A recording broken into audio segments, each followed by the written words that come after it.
కృషి చేద్దాం అని మీ అందరూ కూడా సర్వే చేస్తున్నాం. కాబట్టి ఈ ప్రెసిడెంట్ పాప మల్లీశ్వరి చదువుతుంది, భువనేశ్వరి చదువుతుంది. మనం కూడా దాన్ని చెప్దాం. చెప్పిన తర్వాత మనం దాన్ని కూర్చో కూడా పాడుతాం. Thank you. School, attention. Saturday, attention. Right.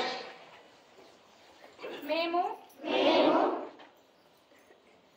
ప్రభుత్వ బాలికల పాఠశాల